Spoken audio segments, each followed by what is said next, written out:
पुण्याचा कारभारी बदला शरद पवारांनीही घोषणा केली आणि पुण्यात सुरेश कलमाडी यांच्या सत्तेला हादरा बसला. पवारांनीच कलमाडींना पुण्याचं कारभारी केलं आणि पवारांनीच कलमाडींना सत्तेवरून ठेचलं. शरद पवारांच्या पुण्यातल्या ताकदीचा हा किस्सा अनेक जुने जाणते पत्रकार कायम सांगतात. पण काँग्रेसकडून राष्ट्रवादीकडे आलेली सत्ता 2017ला भाजपनं खेचली आणि पुण्यात सबकुच भाजप असं चित्र तयार केलं. हेच पिंपरी चिंचवडमध्ये सुद्धा घडलं. राष्ट्रवादीचा गड भाजपनं राष्ट्रवादीच्याच नेत्यांना सोबत घेऊन काबीज केला आणि पुणे पिंपरी चिंचवड या दोन्ही महापालिकांमध्ये शब्द चालायला लागला तो देवेंद्र फडणवीसांचा. याच देवेंद्र फडणवीसांनी सध्या पुणे आणि पिंपरी चिंचवड महापालिकांबद्दल एक वक्तव्य केलंय. अजित पवार आणि आम्ही पुणे आणि पिंपरी चिंचवडमध्ये एकत्रित लढू शकणार नाही. आम्हाला दोघांनाही एवढं राजकारण समजतं की आम्ही एकत्र लढलो तर तिसऱ्याचा फायदा होईल आणि तिसऱ्याकरता आम्ही जागा सोडणार नाही. आम्ही एकमेकांच्या विरोधात लढू, पण मैत्रीपूर्ण लढू. त्याचे देवेंद्र फडणवीस बोलले असतील तर विचारपूर्वकच बोलले असतील, असं म्हणत अजित पवारांनी फडणवीसांच्या वक्तव्याला दुजोरा दिला आणि पुण्यातल्या दोन्ही महापालिकांमधल्या लढतीचं चित्र स्पष्ट झालं. त्यानंतर दुसऱ्याच दिवशी बातम्या यायला सुरुवात झाली. पवार पुणे आणि पिंपरी चिंचवडमध्ये एकत्र येणार असल्याच्या. त्याबद्दल फोन झाल्याचे दावे करण्यात आले. त्यात सुनील तटकरे आणि प्रफुल्ल पटेल यांनी दिल्लीमध्ये अमित शहा यांची भेट घेतली आणि त्यात शहांनी दोन्ही राष्ट्रवादी एकत्र येऊन लढल्यास कोणतीही हरकत नाही असं सांगितल्याच्या बातम्या सूत्रांच्या हवाल्याने देण्यात आल्या. पण पुणे आणि पिंपरी चिंचवडमध्ये पवार युती होण्यामागे डाव आहे देवेंद्र फडणवीसांचाच. दोन्ही पवारांच्या युतीचा फडणवीसांना काय फायदा आहे? दोन्ही पवार एकत्र येण्यामागे फडणवीस असल्याचं का म्हणता येतं? समजून घेऊया या. आता डाव कोण कोणावर टाकणार आहे हे समजून घेण्याआधी ताकद बघावी लागेल. 2017मध्ये भाजपचे पुण्यात सर्वाधिक 97 नगरसेवक निवडून आले होते. तर त्याखालोखाल राष्ट्रवादी काँग्रेसचे 39 नगरसेवक निवडून आले होते. तर पिंपरी चिंचवडमध्ये भाजपचे 78 नगरसेवक निवडून आले, तर राष्ट्रवादी काँग्रेसच्या नगरसेवकांचा आकडा होता 35. भाजपनं दोन्ही महानगरपालिकांमध्ये राष्ट्रवादी काँग्रेसकडून सत्ता खेचली होती आणि विशेष म्हणजे दोन्ही ठिकाणी दुसऱ्या क्रमांकावर राहिलेले बहुतांश उमेदवार हे राष्ट्रवादी काँग्रेसचेच होते. मागच्या 9 वर्षात या दोन्ही महापालिकांमध्ये भाजपनं राष्ट्रवादीचे बरेच नेते गळाला लावले आणि आपली ताकद वाढवली. राष्ट्रवादीमध्ये फूट पडली तरी या दोन्ही महापालिकांमध्ये अजित पवारांच्या राष्ट्रवादीचा वर्चस्व दिसून आलंय. त्यामुळेच भाजप आणि दादांनी एकत्र लढायचं ठरवलं तर उमेदवारीचं काय हा प्रश्न होता आणि इथेच चर्चेत आला फडणवीसांचा विरोधात लढू हा डाव आणि त्याला पूरक ठरली दोन्ही पवार एकत्र येणार ही चर्चा.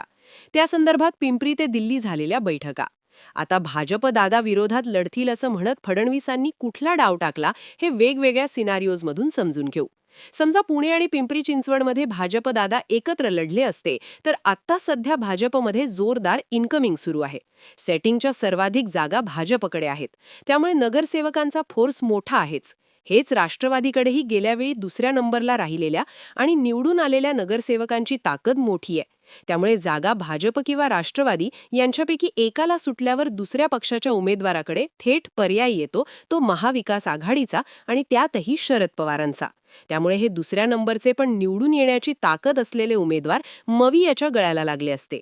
इथे उमेदवार शोधायचा प्रश्न समोर असलेल्या मवियाचा निश्चितच फायदा झाला असता.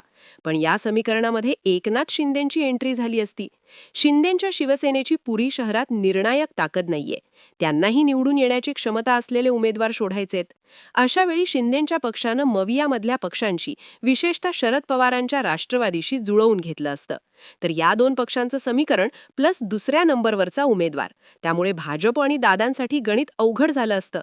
दोन्ही पक्षांनी एकत्र लढण्यात अडचण होती ती हीच. संधी न मिळालेले भाजप किंवा राष्ट्रवादीचे उमेदवार मवियाच्या किंवा मग शिंदेंच्या गळ्याला लागतील याची.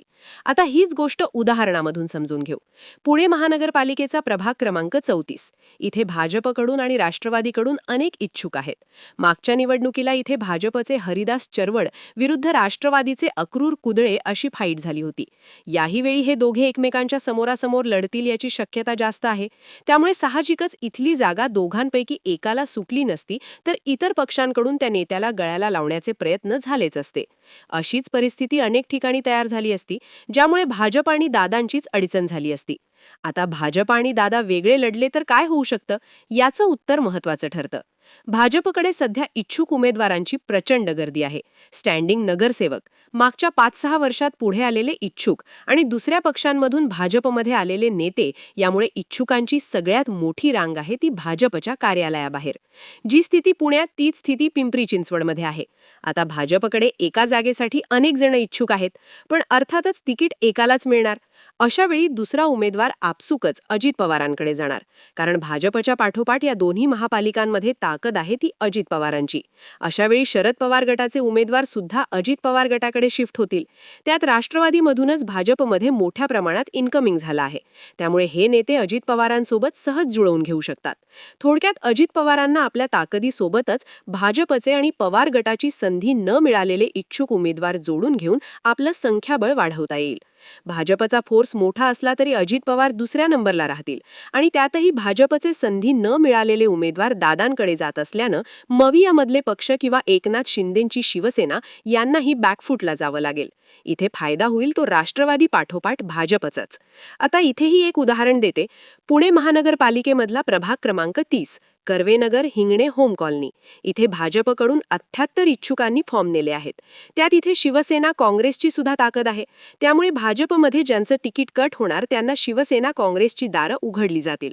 पण इथे अजित पवारांचा पर्याय असेल तर इथे उमेदवार अजित पवारांकडे जाईल, कारण पूर्ण पॅनलमध्ये अजित पवारांचे नेते भाजपला तुल्यबळ आहेत.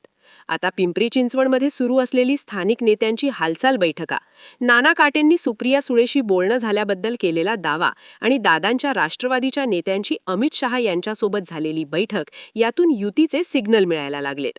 आता ही पवार युती झालीच तर एक वेगळं समीकरण आकाराला येईल. ते म्हणजे भाजप विरुद्ध दादा पवार एकत्र लढले तर. आता यात भाजपकडून ज्यांना संधी मिळणार नाही ते उमेदवार या एकत्रित राष्ट्रवादीकडे जातील. पण महत्त्वाचं म्हणजे एकत्रित राष्ट्रवादीची ताकद पुन्हा तयार होत असल्यानं, शरद पवारांचा फोर्स ऍक्टिव्ह होत असल्यानं फक्त भाजपचेच नाही तर दुसऱ्या क्रमांकाचे सगळेच उमेदवार या आघाडीकडे शिफ्ट होतील. अशावेळी शिंदे ठाकरे काँग्रेस या शर्यतीमधून गायब होतात.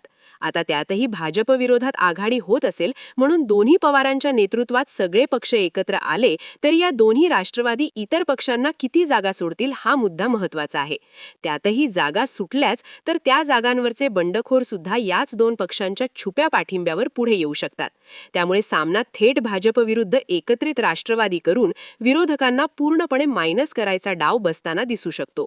फडणवीसांनी राष्ट्रवादी आणि भाजप वेगळे लढणार असं सांगितल्यावर लगेचच राष्ट्रवादीच्या दोन्ही गटांमध्ये हालचाली सुरू झाल्या. फडणवीसांना या गोष्टीचा अंदाज आहे की भाजपकडे उमेदवारांची मोठी गर्दी आहे, त्यात या उमेदवारांची तयारी मोठी आहे. त्यामुळे बंडखोरी रोखणं हे भाजप पुढचं मोठं आव्हान असेल. पण ही बंडखोरी पुण्यात मायनसमध्ये गेलेल्या विरोधी पक्षांची ताकद वाढवत असेल तर अडचण भाजपचीच होणार आहे. पण हीच ताकद अजित पवारांकडे शिफ्ट होत असेल तर मात्र भाजपला याचा धोका नाही, कारण भाजप राष्ट्रवादी या असोसिएशनला अडथळे नाहीयेत. पण हीच ताकद शरद पवार ठाकरे किंवा शिंदेंची वाढली तर भाजपला फक्त महापालिकेत नाही तर एकंदरीत पुण्याच्या राजकारणातच अडचणी येऊ शकतात.